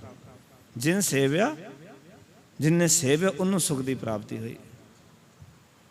ਇਸ ਕਰਕੇ ਇੱਥੇ ਭਗਤ ਜੀ ਕਹਿਣ ਲੱਗੇ ਤੂੰ ਬੰਦਗੀ ਕਰ। ਭਗਤ ਜੀ ਦਾ ਮੈਂ ਸ਼ਬਦ ਇਹ ਤੁਹਾਡੇ ਨਾਲ ਸਾਂਝਾ ਕੀਤਾ। ਫੁਰਮਾਨ ਤੇਰਾ ਸਿਰ ਉੱਪਰ ਫਿਰ ਨਾ ਕਰਤ ਵਿਚਾਰ, ਤੂੰ ਹੀ ਦਰਿਆ ਤੂੰ ਹੀ ਕਰਿਆ ਤੁਝ ਹੈ ਤੇ ਨਿਸਤਾਰ। ਬੰਦੇ ਬੰਦਗੀ ਇਖਤਿਆਰ, ਬੰਦਗੀ ਇਸ ਕਰਕੇ ਨਹੀਂ ਕਿ ਰੱਬ ਪ੍ਰਸੰਨ ਹੋਏਗਾ, ਬੰਦਗੀ ਇਸ ਕਰਕੇ ਕਬੂਲ ਕਰ। ਸਾਹਿਬ ਜਿਵੇਂ ਮਰਜ਼ੀ ਤੇਰੇ ਨਾਲ, ਭਾਵੇਂ ਗੁੱਸਾ ਹੋਵੇ, ਭਾਵੇਂ ਤੇਰੇ ਨਾਲ ਤੈਨੂੰ ਪਿਆਰ ਕਰੇ, ਤੇਰਾ ਕੰਮ ਬੰਦਗੀ ਕਰਨਾ ਹੈ। ਉਹ ਮਾਲਕ ਦੀ ਮਰਜ਼ੀ ਹੈ। ਸਿੱਖੀ ਵਿੱਚ ਸਿੱਖ ਦੀ ਆਪਣੀ ਕੋਈ ਮਰਜ਼ੀ ਨਹੀਂ। ਮਾਫ਼ ਕਰਨਾ, ਜਿਹੜਾ ਸਿੱਖ ਕਹਿੰਦਾ ਮੇਰੀ ਮਰਜ਼ੀ ਹੈ, ਫਿਰ ਉਹ ਸਿੱਖ ਨਹੀਂ ਹੋ ਸਕਦਾ। ਇੱਕ ਵਾਰੀ ਉਚਾਰਨ ਕਰੋ ਸਤਨਾਮ। ਸਿੱਖ ਦੀ ਆਪਣੀ ਕੋਈ ਮਰਜ਼ੀ ਨਹੀਂ। ਫਿਰ ਕਹਿਣ ਲੱਗੇ ਭਗਤ ਜੀ, ਕਹਿੰਦੇ ਨਾਮ ਤੇਰਾ ਆਧਾਰ ਮੇਰਾ, ਜੋ ਫੂਲ ਜਈ ਹੈ ਨਾਰ। ਹੈ ਅਕਾਲ ਪੁਰਖ ਵਾਹਿਗੁਰੂ ਤੇਰਾ ਨਾਮ ਮੇਰੇ ਜੀਵਨ ਦਾ ਆਸਰਾ ਹੈ। ਜਿਵੇਂ ਜਿਉਂ ਫੂਲ ਜਈ ਹੈ ਨਾਰ, ਨਾਰ ਦਾ ਅਰਥ ਹੈ ਪਾਣੀ। ਨਾਰ ਦਾ ਅਰਥ ਇਸਤਰੀ ਨਹੀਂ ਹੈ। ਕਈ ਵਾਰੀ ਜਦੋਂ ਅਸੀਂ ਬਾਣੀ ਸੁਣਦੇ ਸਾਨੂੰ ਕਈ ਵਾਰੀ ਕਨਫਿਊਜ਼ ਹੋ ਜਾਂਦਾ ਹੈ ਵੀ ਸ਼ਾਇਦ ਇੱਥੇ ਅਰਥ ਕੀ ਬਣਨਗੇ। ਫੂਲ ਜਈ ਹੈ ਨਾਰ, ਫੁੱਲ ਦਾ ਅਰਥ ਹੈ ਫੁੱਲ ਦਾ ਆਸਰਾ। ਜਿਵੇਂ ਨਾਰ ਦਾ ਅਰਥ ਹੈ ਪਾਣੀ, ਪਾਣੀ ਦਾ ਪਰਿਆਵਾਚੀ ਹੈ ਨਾਰ। ਜਿਵੇਂ ਪਾਣੀ ਦਾ ਆਸਰਾ, ਕਮਲ ਫੁੱਲ ਦਾ ਆਸਰਾ ਪਾਣੀ ਹੈ, ਇਸ ਤਰ੍ਹਾਂ ਉਸ ਅਕਾਲ ਪੁਰਖ ਵਾਹਿਗੁਰੂ ਦਾ ਨਾਮ ਮੇਰੇ ਜੀਵਨ ਦਾ ਆਸਰਾ ਹੈ। ਦੇਖੋ ਨਾ ਪਿਆਰਿਓ, ਪਾਣੀ ਤੋਂ ਬਿਨਾਂ ਕਦੀ ਫੁੱਲ ਹਰਾ ਭਰਾ ਨਹੀਂ ਰਹਿ ਸਕਦਾ, ਉਹ ਵੀ ਕਮਲ ਦਾ ਫੁੱਲ। ਕਿਉਂਕਿ ਕਮਲ ਦਾ ਫੁੱਲ ਤਾਂ ਪਾਣੀ ਤੋਂ ਬਿਨਾਂ ਉੱਗ ਹੀ ਨਹੀਂ ਸਕਦਾ। ਸਰੋਵਰ 'ਚ ਪਾਣੀ ਚਾਹੀਦਾ, ਉਹ ਉੱਗਦਾ ਹੀ ਸਰੋਵਰ ਦੇ ਵਿੱਚ ਹੈ ਜਿੱਥੇ ਪਾਣੀ ਹੈ। ਜੇ ਪਾਣੀ ਨਹੀਂ ਤੇ ਉਹ ਨਹੀਂ ਉੱਗੇਗਾ। ਕਹਿੰਦੇ ਜਿਵੇਂ ਫੁੱਲ ਦਾ ਆਸਰਾ ਪਾਣੀ ਹੈ, ਇਸ ਤਰ੍ਹਾਂ ਹੇ ਵਾਹਿਗੁਰੂ ਤੇਰਾ ਨਾਮ ਮੇਰੇ ਜੀਵਨ ਦਾ ਆਸਰਾ ਹੈ। ਫਿਰ ਕਹਿਣ ਲੱਗੇ ਕਹਿ ਕਬੀਰ ਗੁਲਾਮ ਘਰ ਕਾ ਜਿਆਏ ਭਾਵੇਂ ਮਾਰ। ਮੈਂ ਤੇਰੇ ਘਰ ਦਾ ਗੁਲਾਮ ਹਾਂ। ਇੱਕ ਹੋਰ ਮੈਂ ਬੇਨਤੀ ਕਰਾਂ, ਗੁਲਾਮ ਦੀ ਆਪਣੀ ਕੋਈ ਮਰਜ਼ੀ ਨਹੀਂ ਹੋਇਆ ਕਰਦੀ। ਜਦੋਂ ਸਮਾਂ ਸੀ ਨਾ ਕਿ ਸਾਡੇ ਦੇਸ਼ ਤੋਂ ਬਾਹਰੋਂ ਹਮਲਾਵਰ ਆਉਂਦੇ ਸਨ, ਇੱਥੋਂ ਇਸਤਰੀਆਂ ਨੂੰ ਮਰਦਾਂ ਨੂੰ ਗੁਲਾਮ ਬਣਾ ਕੇ ਲੈ ਜਾਂਦੇ ਸਨ ਅਤੇ ਉੱਥੇ ਜਾ ਕੇ ਗਜਨੀ ਦੇ ਬਾਜ਼ਾਰ ਵਿੱਚ ਵੇਚਿਆ ਕਰਦੇ ਸਨ। ਇੱਕ ਰਾਜਾ ਗੁਲਾਮ ਖਰੀਦ ਕੇ ਲੈ ਕੇ ਗਿਆ। ਇੱਕ ਗੁਲਾਮ ਐਸਾ ਸੀ ਉਹਨਾਂ ਦੇ ਵਿੱਚ ਜਿਹੜਾ ਕਿ ਕੁਝ ਮੰਗਦਾ ਨਹੀਂ ਸੀ। ਔਰ ਰਾਜੇ ਦੇ ਰਾਜਪਾਟ ਦੇ ਵਿੱਚ ਸਾਰੇ ਬੜੇ ਹੈਰਾਨ ਸਨ ਵੀ ਹੋਰ ਗੁਲਾਮ ਨੇ, ਉਹ ਕਹਿੰਦੇ ਸਾਨੂੰ ਸਮਾਂ ਸਿਰ ਇਹ ਚਾਹੀਦਾ ਹੈ। ਅਤੇ ਇੱਕ ਬੰਦੇ ਨੂੰ ਪੁੱਛਿਆ ਵੀ ਤੂੰ ਕਦੀ ਕੋਈ ਰੋਟੀ ਨਹੀਂ ਮੰਗਦਾ, ਕੋਈ ਕੱਪੜਾ ਲੀੜਾ ਨਹੀਂ ਮੰਗਦਾ, ਤੈਨੂੰ ਜੋ ਦੇ ਦੇਈਏ ਉਹੀ ਪ੍ਰਵਾਨ ਕਰ ਲੈਣਾ, ਗੱਲ ਕੀ ਹੈ? ਉਹ ਕਹਿੰਦਾ ਜੀ ਮੈਂ ਗੁਲਾਮ ਹਾਂ, ਮੈਂ ਤੁਹਾਡਾ ਨੌਕਰ ਨਹੀਂ ਹਾਂ। ਨੌਕਰ ਦੀ ਮਰਜ਼ੀ ਹੋ ਸਕਦੀ, ਨੌਕਰੀ ਛੱਡ ਕੇ ਜਾ ਸਕਦਾ, ਗੁਲਾਮ ਕਿੱਥੇ ਜਾਏਗਾ? ਨੌਕਰ ਨੌਕਰੀ ਛੱਡ ਸਕਦਾ, ਮੈਂ ਤਾਂ ਗੁਲਾਮ ਹਾਂ ਅਤੇ ਮੇਰੀ ਗੁਲਾਮ ਦੀ ਆਪਣੀ ਕੋਈ ਮਰਜ਼ੀ ਨਹੀਂ। ਜੋ ਮਾਲਕ ਨੇ ਖੁਸ਼ ਹੋ ਕੇ ਦੇ ਦਿੱਤਾ ਉਹੀ ਪ੍ਰਵਾਨ ਹੈ। ਰੋਟੀ ਦੇ ਦਿੱਤੀ, ਖਾ ਲਈ, ਬਸਤਰ ਦੇ ਦਿੱਤਾ, ਪਹਿਨ ਲਿਆ। ਕਹਿੰਦੇ ਮੇਰੀ ਆਪਣੀ ਕੋਈ ਮਰਜ਼ੀ ਨਹੀਂ ਹੈ ਕਿਉਂਕਿ ਮੈਂ ਤਾਂ ਗੁਲਾਮ ਹਾਂ। ਅਤੇ ਹੋਰ ਕਹਿੰਦੇ ਉਹਨਾਂ ਨੇ ਇਸ ਗੱਲ ਨੂੰ ਸਮਝਿਆ ਨਹੀਂ ਵੀ ਉਹ ਗੁਲਾਮ ਨੇ, ਪਰ ਮੈਂ ਸਮਝਿਆ ਵੀ ਮੈਂ ਗੁਲਾਮ ਹਾਂ। ਕਿਉਂਕਿ ਸਬਜੈਕਟ ਤਾਂ ਸਮਝਣ ਦਾ ਨਾ ਜੀ, ਮੈਂ ਪਹਿਲਾਂ ਬੇਨਤੀ ਕੀਤੀ ਸੀ। ਸਿੱਖੀ ਸਮਝਣ ਦੀ ਹੈ, ਸਿੱਖੀ ਪੜ੍ਹਨ ਦੀ ਨਹੀਂ ਹੈ, ਇਕੱਲਾ ਗਿਆਨ ਇਕੱਠਾ ਕਰਨ ਦੀ ਨਹੀਂ ਹੈ, ਸਿੱਖੀ ਸਮਝਣ ਦੀ ਹੈ। ਸਿੱਖੀ ਕੇਵਲ ਪਾਠ ਕਰਨ ਦਾ ਨਾਂ ਨਹੀਂ ਹੈ, ਸਿੱਖੀ ਸਮਝਣ ਕੇ ਉਹਦੇ ਵਿੱਚ ਸਮਾਨ ਦਾ ਨਾਂ ਹੈ ਜੀ। ਉਹਨੇ ਕਿਹਾ ਜੀ ਮੈਂ ਗੁਲਾਮ ਹਾਂ ਅਤੇ ਮੇਰੀ ਆਪਣੀ ਕੋਈ ਮਰਜ਼ੀ ਨਹੀਂ। ਮੈਂ ਅਹਿਸਾਸ ਕਰ ਲਿਆ ਵੀ ਮੈਂ ਗੁਲਾਮ ਹਾਂ, ਮੇਰੀ ਆਪਣੀ ਕੋਈ ਮਰਜ਼ੀ ਨਹੀਂ। ਗੁਲਾਮ ਦੀ ਆਪਣੀ ਕੋਈ ਮਰਜ਼ੀ ਨਹੀਂ ਹੁੰਦੀ, ਜਿਹੜੀ ਮਰਜ਼ੀ ਹੁੰਦੀ ਉਹ ਗੁਲਾਮ ਨਹੀਂ ਹੋ ਸਕਦਾ। ਕਹਿ ਕਬੀਰ ਗੁਲਾਮ ਘਰ ਕਾ ਜਿਆਏ ਭਾਵੇਂ ਮਾਰ। ਮੈਨੂੰ ਭਾਵੇਂ ਜਿਉਂਦਾ ਰੱਖ, ਭਾਵੇਂ ਮੈਨੂੰ ਮਾਰ ਦੇ, ਕਿਉਂਕਿ ਮੈਂ ਤਾਂ ਤੇਰੇ ਘਰ ਦਾ ਗੁਲਾਮ ਹਾਂ। ਹੁਣ ਮੇਰੀ ਆਪਣੀ ਕੋਈ ਮਰਜ਼ੀ ਨਹੀਂ ਹੈ। ਜਦੋਂ ਸਿੱਖ ਕਹਿੰਦਾ ਮਹਾਰਾਜ ਜਿਸ ਅਵਸਥਾ ਵਿੱਚ ਰੱਖੇ, ਪਤਾ ਸਿੱਖੀ ਕੀ ਹੈ? ਜੇ ਸੁਖ ਦੇਹੇ ਤਾਂ ਤੁਝੇ ਅਰਾਧੀ, ਦੁੱਖ ਵੀ ਤੁਝੇ ਤਿਹਾਈ। ਜੇ ਭੁੱਖ ਦੇਹੇ ਤਾਂ ਇਤ ਹੀ ਰਾਜਾ, ਦੁੱਖ ਵਿੱਚ ਸੁਖ ਬਣੇ। ਇਹਨੂੰ ਕਹਿੰਦੇ ਸਿੱਖੀ। ਸਿੱਖ ਦੀ ਆਪਣੀ ਕੋਈ ਮਰਜ਼ੀ। ਮਹਾਰਾਜ ਦੁੱਖ ਦੇ ਦਿੱਤਾ, ਪ੍ਰਮਾਣ ਕੀਤਿਆਂ ਦੁੱਖ ਉਗ ਸਦਮਾਰ, ਇਹ ਪੇ ਦਾਤ ਤੇਰੀ ਦਾਤਾਰ। ਸਿੱਖ ਕਹਿੰਦਾ ਮਹਾਰਾਜ ਦੁੱਖ ਹੈ, ਇਹ ਵੀ ਤੇਰੀ ਦਾਤ ਹੈ, ਪ੍ਰਵਾਨ ਹੈ, ਆਉਣ ਦੀ ਕੋਈ ਨਹੀਂ। ਸਿੱਖ ਇਹ ਨਹੀਂ ਕਹੇਗਾ ਹਾਂ ਦੁੱਖ ਕਿੱਥੋਂ ਆ ਗਿਆ, ਕਿਉਂ ਆਇਆ, ਮੈਨੂੰ ਕਿਉਂ ਆਇਆ? ਨਹੀਂ, ਸਿੱਖ ਕਹਿੰਦਾ ਨਹੀਂ ਮਹਾਰਾਜ ਇਹ ਤੇਰੀ ਦਾਤ ਹੈ, ਕਿਉਂਕਿ ਮੈਨੂੰ ਸਮਝ ਆ ਗਈ ਹੈ ਦੁੱਖ ਦਾਰੂ ਸੁਖ ਰੋਗ ਭਇਆ, ਜਾ ਸੁਖ ਤਾਮ ਨਾ ਹੋਈ। ਦੁੱਖ ਦਿੱਤਾ ਹੀ ਤੂੰ ਹੈ, ਇਹ ਮੇਰੇ ਵਾਸਤੇ ਦਵਾਈ ਵਾਸਤੇ ਦਿੱਤਾ। ਮੈਂ ਗਲਤ ਪਾਸੇ ਜਾ ਰਿਹਾ ਸੀ, ਹੁਣ ਦਵਾਈ ਮਿਲ ਗਈ, ਮੈਂ ਸਹੀ ਪਾਸੇ ਆ ਜਾਵਾਂਗਾ, ਮੇਰਾ ਰੋਗ ਹਉਮੈ ਦਾ ਦੂਰ ਹੋ ਜਾਏਗਾ। ਜਦੋਂ ਦੁੱਖ ਆਉਂਦਾ ਨਾ, ਹਉਮੈ ਟੁੱਟਦੀ ਹੈ ਬੰਦੇ ਦੀ, ਹੰਕਾਰ ਦਾ ਰੋਗ ਦੂਰ ਹੁੰਦਾ ਜੀਵਨ 'ਚੋਂ। ਜੇ ਬੰਦਾ ਬਿਲਕੁਲ ਸਹੀ ਚੱਲਦਾ ਰਹੇ, ਹੰਕਾਰ ਵੱਧਦਾ ਚਲਾ ਜਾਂਦਾ ਹੈ। ਜਦੋਂ ਬਿਮਾਰ ਹੁੰਦਾ, ਦੁੱਖ ਆਉਂਦਾ, ਫਿਰ ਉਹ ਗੁਰੂ ਦਰ 'ਤੇ ਆ ਕੇ ਟਹਿ ਟੇਰੀ ਹੋ ਜਾਂਦਾ, ਸੱਚੇ ਪਾਤਸ਼ਾਹ ਵੀ ਪਤਾ ਨਹੀਂ ਕਿਤਨੇ ਗੁਨਾਹ ਕੀਤੇ, ਮਾਫ ਕਰ ਦੇ ਮੈਨੂੰ। ਅੱਗੇ ਤਾਂ ਅਕੜ 'ਚ ਹੀ ਰਹਿੰਦਾ। ਦੁੱਖ ਦਾਰੂ ਹੈ, ਗੁਰੂ ਨਾਨਕ ਪਾਤਸ਼ਾਹ ਕਹਿੰਦੇ ਨੇ। ਸੁੱਖ ਰੋਗ ਪਿਆ, ਸੁੱਖ ਹਉਮੈ ਦੇ ਰੋਗ ਨੂੰ ਵਧਾਉਣ ਵਿੱਚ ਕੰਮ ਕਰਦਾ। ਜਦੋਂ ਸੁੱਖ ਹੀ ਸੁੱਖ ਆਉਣ ਜਾਣ, ਚਾਰੇ ਪਾਸੋਂ ਕਦੇ ਦੁੱਖ ਨਾ ਆਵੇ, ਫਿਰ ਮਨੁੱਖ ਕਿਸੇ ਦੇ ਨਾਲ ਸਿੱਧੇ ਮੁਖ ਨਾਲ ਗੱਲ ਨਹੀਂ ਜੇ ਕਰਦਾ ਸਿੱਖੋ। ਫਿਰ ਉਹਦਾ ਇੱਕ ਇੱਕ ਬਚਨ ਸੁਣਨ ਵਾਲਾ ਹੁੰਦਾ, ਹੰਕਾਰ 'ਚ ਹੀ ਬੋਲਦਾ ਹੈ। ਜਦੋਂ ਇਹ ਬੋਲੇ ਅਕੜ 'ਚ ਹੀ ਬੋਲੇਗਾ, ਕਿਉਂਕਿ ਉਸਨੇ ਉਸ ਪਰਮਾਤਮਾ ਦੀ ਰਜ਼ਾ ਨੂੰ ਸਮਝਿਆ ਹੀ ਨਹੀਂ ਹੈ। ਇਸ ਕਰਕੇ ਭਗਤ ਕਬੀਰ ਸਾਹਿਬ ਜੀ ਕਹਿਣ ਲੱਗੇ, ਹੇ ਜੋਗੀ, ਇਹ ਪ੍ਰਾਣਾਯਾਮ ਦਾ, ਯੋਗ ਅਭਿਆਸ ਦਾ ਜਿਹੜਾ ਪਾਖੰਡ ਹੈ, ਇਹਨੂੰ ਛੱਡ ਕੇ ਪਰਮਾਤਮਾ ਦੀ ਬੰਦਗੀ ਕਰ। ਇਸ ਤਰ੍ਹਾਂ ਰੱਬ ਦੀ ਪ੍ਰਾਪਤੀ ਨਹੀਂ ਹੋਣੀ। ਫਿਰ ਕਹਿਣ ਲੱਗੇ, ਡੰਡਾ ਮੁੰਦਰਾ ਖਿੰਤਾ ਆਧਾਰੀ, ਭ੍ਰਮ ਕੈ ਪਾਏ ਪਵੈ ਭੇਖ ਤਾਰੀ। ਆਖਣ ਲੱਗੇ, ਹੇ ਜੋਗੀ, ਤੂੰ ਡੰਡਾ ਰੱਖਦਾ ਹੈ, ਮੁੰਦਰਾ ਕੰਨਾਂ ਵਿੱਚ ਪਾਉਂਦਾ ਹੈ, ਖਿੰਤਾ ਦਾ ਅਰਥ ਹੈ ਗੋਦੜੀ ਪਾਉਂਦਾ ਹੈ, ਆਧਾਰੀ ਦਾ ਅਰਥ ਹੈ ਝੋਲੀ ਜਿਸ ਵਿੱਚ ਜੋਗੀ ਭਿੱਖਿਆ ਮੰਗ ਕੇ ਪਾਉਂਦਾ ਹੈ। ਕਹਿੰਦੇ ਭ੍ਰਮ ਕੈ ਭਾਏ। ਆਖਣ ਲੱਗੇ, ਭ੍ਰਮ ਕੈ ਭਾਏ ਪਵੈ ਭੇਖ ਤਾਰੀ। ਭ੍ਰਮ ਕੈ ਭਾਏ ਦਾ ਅਰਥ ਹੈ, ਕਹਿੰਦੇ ਭਰਮ ਦੇ ਆਸਰੇ, ਭਰਮ ਦੇ ਅਧੀਨ ਹੋ ਕੇ, ਭਟਕਣਾ ਵਿੱਚ ਪੈ ਕੇ ਤੂੰ ਭੋ ਰਿਹਾ। ਪਾਓ ਕਿ ਧਾਰਮਿਕ ਵਾਲਾ ਜਿਹੜਾ ਪਹਿਰਾਵਾ ਹੈ ਨਾ, ਧਰਮੀਆਂ ਵਾਲਾ ਜਿਹੜਾ ਪਹਿਰਾਵਾ ਹੈ, ਇਹ ਪਾ ਕੇ ਤੂੰ ਆਪਣੇ ਆਪ ਨੂੰ ਹੰਕਾਰੀ ਕਰ ਰਿਹਾ ਹੈ। ਤੂੰ ਭਰਮਾਂ ਵਿੱਚ ਪੈ ਰਿਹਾ ਹੈ ਵੀ ਮੈਂ ਤਾਂ ਧਾਰਮਿਕ ਹਾਂ। ਮਾਫ ਕਰਨਾ, ਪਹਿਰਾਵੇ ਨਾਲ ਕੋਈ ਧਰਮ ਹੀ ਨਹੀਂ ਹੁੰਦਾ। ਇੱਕ ਵਾਰੀ ਉਚਾਰਨ ਕਰੋ, ਸਤਨਾਮ। ਧਰਮ ਕਮਾਉਣਾ ਪੈਂਦਾ ਹੈ। ਹਿੰਦੂ ਕਹਿ ਕਰ ਹਿੰਦੂ ਆਵੈ, ਪੜ੍ਹ ਜਨੇਊ ਗਲ ਪਾਵੈ। ਹਿੰਦੂ ਦੇ ਘਰ ਹਿੰਦੂ ਆ ਗਿਆ, ਜਨੇਊ ਪਾ ਲਈ, ਤਾਂ ਉਹ ਗੁਰੂ ਨਾਨਕ ਪਾਤਸ਼ਾਹ ਧਰਮ ਹੀ ਨਹੀਂ ਹੈ। ਕੋਈ ਮੁਸਲਮਾਨ ਦੇ ਘਰ ਜਨਮ ਲੈ ਕੇ ਤੇ ਉਹ ਸੁਨਤ ਕਰਾ ਲਵੇ, ਗੁਰੂ ਨਾਨਕ ਕਹਿੰਦੇ ਉਹ ਮੁਸਲਮਾਨ ਪੱਕਾ ਨਹੀਂ ਹੈ। ਸੁਨਤ ਕਰਾਉਣ ਦੇ ਨਾਲ ਧਰਮ ਕਮਾਉਣਾ ਪੈਂਦਾ ਹੈ। ਮੈਂ ਫਿਰ ਬੇਨਤੀ ਕਰਾਂ, ਧਰਮ ਦਾਦੇ ਦਾ ਕਮਾਇਆ ਪੋਤੇ ਨੂੰ ਨਹੀਂ ਮਿਲਦਾ। ਤਨ ਦਾਦੇ ਦਾ ਕਮਾਇਆ ਪੋਤੇ ਨੂੰ ਮਿਲ ਜਾਂਦਾ, ਪਿਤਾ ਦਾ ਕਮਾਇਆ ਪੁੱਤਰ ਨੂੰ ਮਿਲ ਜਾਂਦਾ। ਧਰਮ ਹਰ ਇੱਕ ਬੰਦੇ ਨੂੰ ਆਪਣਾ ਕਮਾਉਣਾ ਪੈਂਦਾ ਹੈ। ਇਹ ਨਹੀਂ ਕਿਸੇ ਦਾ ਕਮਾਇਆ ਮਿਲਦਾ, ਇਸ ਨੂੰ ਆਪ ਕਮਾਉਣਾ ਪੈਂਦਾ ਹੈ। ਔਰ ਕੱਲਾ ਜੇ ਬਾਹਰ ਦਾ ਭੇਖ ਧਾਰਨ ਕਰ ਲਈਏ ਨਾ, ਤੇ ਭਗਤ ਜੀ ਕਹਿਣ ਲੱਗੇ, ਕਹਿੰਦੇ ਤੂੰ ਫਿਰ ਭਰਮਾਂ ਦੇ ਵਿੱਚ ਹੈ। ਫਿਰ ਤੂੰ ਭਰਮ ਦੇ ਆਸਰੇ ਜ਼ਿੰਦਗੀ ਜੀਣਾ ਵੀ ਮੈਂ ਤਾਂ ਧਰਮੀ ਹਾਂ, ਕਿਉਂਕਿ ਤੂੰ ਬਾਹਰ ਦਾ ਭੇਖ ਤਾਂ ਧਾਰਨ ਕਰ ਲਿਆ। ਕੇਵਲ ਕੱਪੜੇ ਪਾਉਣ ਨਾਲ ਹੀ ਕੋਈ ਧਰਮੀ ਨਹੀਂ ਹੋ ਜਾਂਦਾ। ਭਗਤ ਕਬੀਰ ਸਾਹਿਬ ਕਹਿੰਦੇ ਤੂੰ ਕੱਪੜੇ ਪਾ ਕੇ ਜੋਗੀਆਂ ਵਾਲੇ ਮਤਲਬ ਬਾਹਰ ਦਾ ਲਿਬਾਸ ਪਾ ਲਿਆ, ਤੂੰ ਧਰਮੀ ਸਮਝ ਲਿਆ। ਗੁਰੂ ਨਾਨਕ ਪਾਤਸ਼ਾਹ ਜਦੋਂ ਨਾਨਕ ਮਤਾ ਸਾਹਿਬ ਗਏ ਨਾ ਸਿੱਖੋ, ਉਸ ਵੇਲੇ ਗੁਰੂ ਨਾਨਕ ਪਾਤਸ਼ਾਹ ਜੋਗੀਆਂ ਦੇ ਨਾਲ ਸੰਵਾਦ ਕਰਦੇ, ਵਿਵਾਦ ਨਹੀਂ ਕਰਦੇ ਬਾਬਾ ਨਾਨਕ ਦੇ। ਇਹ ਗੁਰੂ ਨਾਨਕ ਦੀ ਖੂਬੀ ਹੈ। ਵਾਦ ਵਿਵਾਦ ਕਾਹੂ ਸੋ ਨਾ ਕੀਜੈ, ਰਸਨਾ ਰਾਮ ਰਸਾਇਣ ਪੀਜੈ। ਵਾਦ ਵਿਵਾਦ ਨਹੀਂ ਸਿੱਖੀ ਦਿੰਦਾ, ਸੰਵਾਦ ਹੈ। ਉਹਨਾਂ ਨਾਲ ਜਾ ਕੇ ਸੰਵਾਦ ਕੀਤਾ, ਚਰਚਾ ਕੀਤੀ, ਵਿਚਾਰ ਹੋਈ। ਗੁਰੂ ਨਾਨਕ ਪਾਤਸ਼ਾਹ ਨੇ ਦੇਖਿਆ ਵੀ ਇਹ ਬਾਹਰ ਦੇ ਭੇਖ ਨੂੰ ਧਰਮ ਸਮਝੀ ਬੈਠੇ ਨੇ। ਉੱਥੇ ਫਿਰ 4 ਪੌੜੀਆਂ ਜਪਜੀ ਸਾਹਿਬ ਦੇ ਵਿੱਚ ਜਿਹੜੀਆਂ ਦਰਜ ਨੇ ਨਾ, ਬਾਬੇ ਨਾਨਕ ਨੇ ਆਖਿਆ ਧਰਮ ਇਹ ਹੈ ਜਿਹੜਾ ਤੁਸੀਂ ਭੇਖ ਦੇ ਆਸਰੇ ਤੇ ਧਰਮ ਸਮਝੀ ਬੈਠੇ ਹੋ, ਤੁਸੀਂ ਰੱਬ ਦੇ ਨੇੜੇ ਕਦੀ ਨਹੀਂ ਹੋ ਸਕਦੇ। ਤੁਸੀਂ ਜੇ ਧਰਮੀ ਹੋਣਾ, ਇਹ ਕੰਮ ਕਰੋ, ਮੁੰਦਾ ਸੰਤੋਖ ਸਰਮਪਦ ਝੋਲੀ, ਧਿਆਨ ਕੀ ਕਰਾਂ ਵਿਭੂਤ, ਖਿੰਤਾ ਕਾਲ ਕੁਆਰੀ ਕਾਇਆ ਜੁਗਤ, ਡੰਡਾ ਪ੍ਰਤੀਤ ਆਈ ਪੰਥੀ, ਸਗਲ ਜਮਾਤੀ ਮਨ ਜੀਤੈ ਜਗਜੀਤ। ਉੱਥੇ ਉਹਨਾਂ ਦਾ ਸਾਰਾ ਭੇਖ ਭਰਮ ਜੋ ਖੁਰਾਕ ਖਾਂਦੇ ਸਨ, 4 ਪੌੜੀਆਂ ਵਿੱਚ ਗੁਰੂ ਸਾਹਿਬ ਨੇ ਜ਼ਿਕਰ ਕਰਕੇ ਦੱਸ ਦਿੱਤਾ ਵੀ ਇਹ ਹੈ ਰੱਬ ਨੇ ਮਿਲਣ ਦਾ ਸਾਧਨ। ਜਿਹੜਾ ਭੇਖ ਤੁਸਾਂ ਧਾਰਨ ਕੀਤਾ, ਰੱਬ ਦੀ ਪ੍ਰਾਪਤੀ ਕੋਈ ਨਹੀਂ ਹੋਣੀ। ਜੇ ਇਹ ਭੇਖ ਬਣਾ ਲਓ ਜੀਵਨ ਦੇ ਅੰਦਰ ਦਾ, ਸੰਤੋਖ ਦੀਆਂ ਮੁੰਦਰਾਂ ਤੁਹਾਡੇ ਅੰਦਰ ਆ ਜਾਣ। ਕੰਨਾਂ ਵਿੱਚ ਮੁੰਦਰਾ ਕੰਨ ਪਾੜ ਕੇ ਪਾਈਆਂ ਨੇ, ਪਰ ਤੁਸੀਂ ਧਰਮੀ ਨਹੀਂ ਹੈ, ਕਿਉਂਕਿ ਅੰਦਰ ਸੰਤੋਖ ਹੈ ਹੀ ਨਹੀਂ ਹੈ, ਤੁਹਾਡੇ ਅੰਦਰ ਸਬਰ ਹੈ ਹੀ ਨਹੀਂ ਹੈ।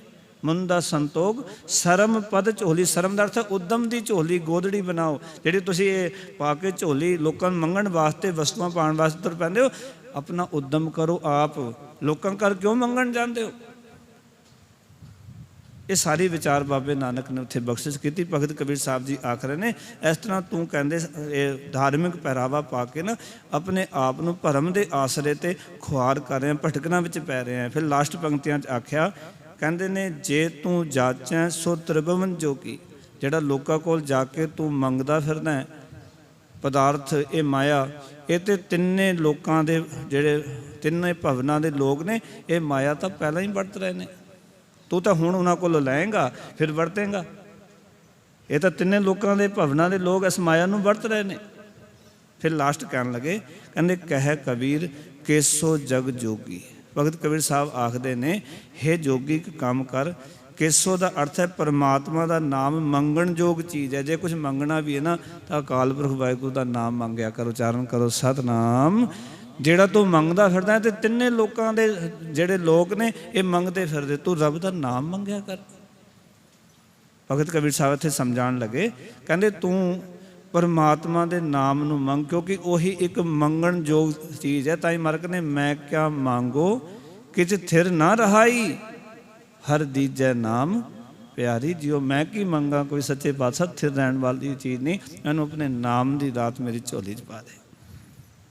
ਸੋ ਇਹ ਗੱਲ ਸਮਝਾ ਰਹੇ ਨੇ ਇਸ ਸ਼ਬਦ ਦੇ ਰਾਹੀਂ ਕਿ ਪ੍ਰਭੂ ਦਾ ਨਾਮ ਹੀ ਮਨੁੱਖਾ ਜੀਵਨ ਦਾ ਮਨੋਰਥ ਹੈ। ਔਰ ਨਾਮ ਸਿਮਰਨ ਵਾਸਤੇ ਜੋਗੀਆਂ ਦੇ ਆਸਨ ਅਤੇ ਪ੍ਰਾਣਾਯਾਮ ਦੀ ਕੋਈ ਲੋੜ ਨਹੀਂ ਹੈ। ਉਸ ਦੇ ਨਾਲ ਨਾਮ ਸਿਮਰਨ ਹੋ ਨਹੀਂ ਸਕਦਾ, ਰੱਬ ਨਾਲ ਮਿਲਾਪ ਹੋ ਨਹੀਂ ਸਕਦਾ। ਜੇ ਕੋਈ ਇਸ ਨੂੰ ਸਮਝ ਲਵੇ ਵੀ ਇਹ ਧਰਮ ਹੈ ਤੇ ਬਹੁਤ ਵੱਡਾ ਭੁਲੇਖਾ ਉਸ ਦੇ ਜੀਵਨ ਦਾ। ਇਸ ਢੰਗ ਦੇ ਨਾਲ ਰੱਬ ਦੀ ਪ੍ਰਾਪਤੀ ਤੇ ਸੱਚ ਦੀ ਪ੍ਰਾਪਤੀ ਨਹੀਂ ਹੋ ਸਕਦੀ, ਸਗੋਂ ਬੰਦਾ ਗੁੰਮਰਾਹ ਹੋ ਜਾਂਦਾ ਹੈ ਵੀ ਮੈਂ ਤਾਂ ਬੜਾ ਧਰਮੀ ਬਣ ਗਿਆ ਹਾਂ। ਇਸ ਤਰ੍ਹਾਂ ਦਾ ਭਰਮ ਛੱਡ ਕੇ ਤੇ ਸਾਨੂੰ ਸਕਾਲ ਪੁਰਖ ਵਾਹਿਗੁਰੂ ਦੇ ਨਾਮ ਦੀ ਜਾਚਨਾ ਕਰਨੀ ਚਾਹੀਦੀ ਹੈ। ਇਹ ਮੰਗਣਾ ਚਾਹੀਦਾ ਹੈ ਕਿ ਵਿਸਰ ਨਾਹੀਂ ਦਾਤਾਰ, ਆਪਣਾ ਨਾਮ ਦੇਹੋ ਗੁਣ ਗਾਵਾਂ ਦਿਨ ਰਾਤ। ਨਾਨਕ ਚਾਹੋ ਇਹ ਵੀ ਮੇਰੇ ਮਨ 'ਚ ਚਾਹ ਬਣਿਆ ਰਹੇ, ਦਿਨ ਰਾਤ ਮੈਂ ਤੇਰਾ ਗੁਣ ਗਾਵਾਂ, ਤੇਰੀ ਸਿਫਤ ਸਲਾਹ, ਤੇਰੀ ਵਡਿਆਈ ਕਰਾਂ। ਇਤਨੀਆਂ ਬੇਨਤੀਆਂ ਪ੍ਰਵਾਨ। ਸਾਰਿਆਂ ਦਾ ਧੰਨਵਾਦ ਜੀ। ਆਇਆਂ ਨੂੰ ਫਤਿਹ ਦੀ ਸਾਂਝ ਕਰੋ। ਆਖੋ ਜੀ ਵਾਹਿਗੁਰੂ ਜੀ ਕਾ ਖਾਲਸਾ, ਵਾਹਿਗੁਰੂ ਜੀ ਕੀ ਫਤਿਹ। ਰਾਮ ਕਲੀ ਮਹਲਾ ਤੀਜਾ। ਆਨੰਦਿਕ ਓੰਕਾਰ ਸਤਿਗੁਰ ਪ੍ਰਸਾਦ। ਆਨੰਦ ਭਇਆ ਮੇਰੀ ਮਾਏ, ਸਤਿਗੁਰੂ ਮੈਂ ਪਾਇਆ। ਤਾਂ ਪਾਇਆ ਸਹਿ ਸੇਤੀ ਮਨ ਵਜੀਆਂ ਵਾਧਾਈਆਂ। ਰਾਗ ਰਤਨ ਪਰਵਾਰ ਭਰੀਆਂ ਸ਼ਬਦ ਗਾਵਣੀ ਆਈਆਂ। ਸਦੋਂ ਤਕ ਗਾਵੋ ਹਰੀ ਕੇਰਾ ਮਨ ਜਿਨੀ ਵਸਾਇਆ। ਕਹਿ ਨਾਨਕ ਆਨੰਦ ਹੋਆ ਸਤਿਗੁਰੂ ਮੈਂ ਪਾਇਆ। ਮਨ ਮੇਰੇ ਤੋਂ ਸਦਾ ਰਹੋ ਹਰ ਨਾਲੇ। ਹਰ ਨਾਲ ਰਹੋ ਤੂੰ ਮਨ ਮੇਰੇ, ਦੁਖ ਸਭ ਵਿਸਾਰਨਾ। ਕਰੋ ਕਰੇ ਤੇਰਾ ਕਰ ਸਭ ਸਵਾਰਣਾ। ਸਭਨਾ ਗੱਲਾਂ ਸਮਰਤ ਸੁਆਮੀ, ਸੋ ਕਿਉ ਮਨੋ ਵਿਸਾਰੇ। ਹੈ ਨਾਨਕ ਮਨ ਮੇਰੇ ਸਦਾ ਰਹੋ ਹਰ ਨਾਲੇ। ਸਾਚੇ ਸਾਹਿਬਾ ਕਿਆ ਨਹੀਂ ਕਰ ਤੇਰੇ। ਤਾਂ ਤੇਰਾ ਸਭ ਕੁਛ ਹੈ ਜਿਸ ਦੇ ਸੋ ਪਾਵੇ। ਸਦਾ ਸਿਫਤ ਸਲਾਹ ਤੇਰੀ ਨਾਮ ਮਨ ਵਸਾਵੇ। ਨਾਮ ਜਿਨ ਕੈ ਮਨ ਵਸਿਆ ਵਾਜੇ ਸ਼ਬਦ ਕਨੇਰੇ। ਕਹਿ ਨਾਨਕ ਸੱਚੇ ਸਾਹਿਬ ਕਿਆ ਨਹੀਂ ਕਰ ਤੇਰੇ। ਸਾਚਾ ਨਾਮ ਮੇਰਾ ਆਧਾਰੂ, ਸਾਚ ਨਾਮ ਆਧਾਰ ਮੇਰਾ ਜਿਨ ਭੁੱਖਾਂ ਸਭ ਗਵਾਈਆਂ। ਪ੍ਰਸਾਦ ਸੁਖਮਨ ਆਏ ਵਸਿਆ ਜਿਨ ਇੱਛਾ ਸਭ ਪੁਜਾਈਆਂ। ਸਦਾ ਕੁਰਬਾਨ ਕੀਤਾ ਗੁਰੂ ਬਿਟੋਂ ਜਿਸ ਦੀਆਂ ਇਹ ਵਡਿਆਈਆਂ। ਕਹਿ ਨਾਨਕ ਸੁਣੋ ਸੰਤੋ ਸ਼ਬਦ ਧਰੋ ਪਿਆਰੋ। ਸਾਚਾ ਨਾਮ ਮੇਰਾ ਆਧਾਰੂ, ਵਾਜੇ ਪੰਜ ਸਬਦ ਤਿਲ ਕਰ ਸਪਾਗੈ, ਕਰ ਸਪਾਗੈ ਸ਼ਬਦ ਵਾਜੇ। ਕੱਲਾ ਜਿਤ ਕਰ ਤਾਰਿਆ, ਬੰਦੋ ਤੁਧ ਵਸ ਕੀਤੇ ਕਾਲ ਕੰਟਕ ਮਾਰਿਆ। ਕਰਮ ਪਾਇਆ ਤੋ ਜਿਨ ਕੋ ਸੇ ਨਾਮ ਹਰ ਕੇ ਲਾਗੇ। ਕਹਿ ਨਾਨਕ ਤੈਂ ਸੁਖ ਹੋਵਾ ਤਿਤ ਕਰ ਅਨਹਦ ਵਾਜੇ। ਅਨੰਤ ਨੂੰ ਵਡ ਭਾਗਿਓ ਸਗਲ ਮਨੋਰਥ ਪੂਰੇ। ਪਾਰ ਬ੍ਰਹਮ ਪ੍ਰਭ ਪਾਇਆ ਉਤਰੇ ਸਗਲ ਵਿਸੂਰੇ। ਦੁਖ ਰੋਗ ਸੰਤਾਪ ਉਤਰੇ ਸੁਣੀ ਸੱਚੀ ਬਾਣੀ। ਸੰਤ ਸਾਜਨ ਪਹਿ ਸਹਿ ਰਸੇ ਪੂਰੇ ਗੁਰ ਤੇ ਜਾਣੀ। ਸੁਣਤੇ ਪੁਨਿਤ ਕਹਤੇ ਪਦ ਸਤਿਗੁਰ ਰਹਿ ਭਰਪੂਰੇ। ਬਿਨਵੰਤ ਨਾਨਕ ਗੁਰ ਚਰਨ ਲਾਗੇ, ਵਾਜੇ ਅਨਹਦ ਤੂਰੇ। ਸੁਣ ਤੇ ਪੁਨੀਤ ਕਹਤੇ ਪਵਿੱਤ ਸਤਿਗੁਰ ਰਹਾ ਭਰਪੂਰੇ।